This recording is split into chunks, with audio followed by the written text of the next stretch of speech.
बाई, मुलांच्या आणि पुरुषांच्या शिक्षणाला परवानगी आहे, बाकी मुलींच्या शिक्षणाला परवानगी नाही.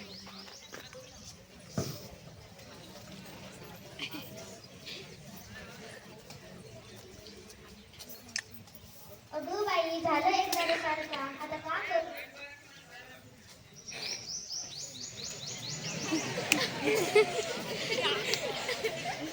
अगं सावित्री, तू काय करत आहे?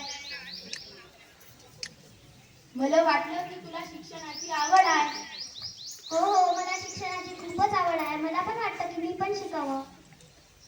हे मी तुला शिकवतो.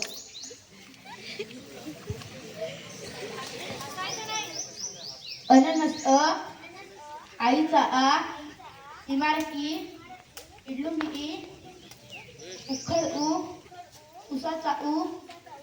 हे तू सर्व मुळाक्षरे गिरवून काढ.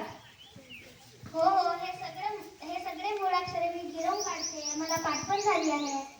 मी एकटी शिकून का करू? समाजातल्या साऱ्या मुली शिकल्या पाहिजे. ते शिकतील तर त्यांचा भविष्याचा विकास होईल, त्यांची प्रगती होईल. आपण दोघांनीही मिळून मुलींच्या शिक्षणासाठी शाळेचे दार खुले करू. शांताबाई, शांताबाई, मायाबाई, छायाबाई,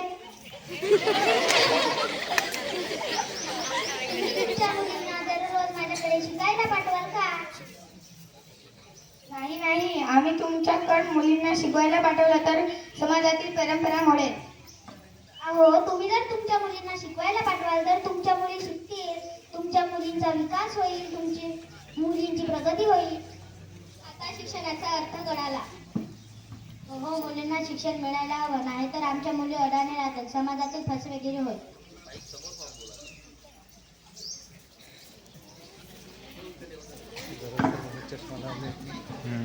पडते.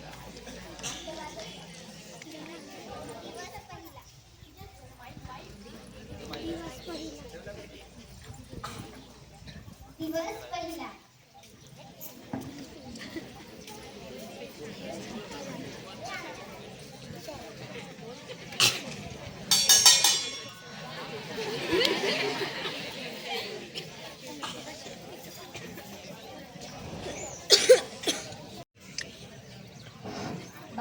बाई आली, नमस्कार बाई.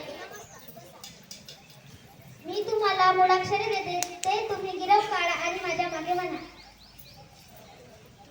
अननस अ, आईचा आ, इमारत इ, इडलुंबी इ, उखळ उ, उसाचा उ, एडका ए.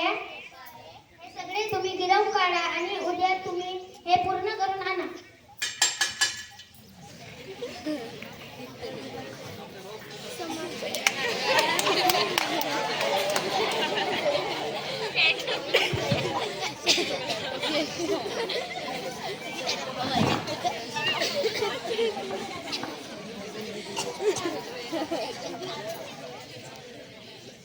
बघा बघा, सावित्री आली. हिने समाजातील परंपरा मोडली आहे. हिला गोटे शिंगोटे फेकून मारा.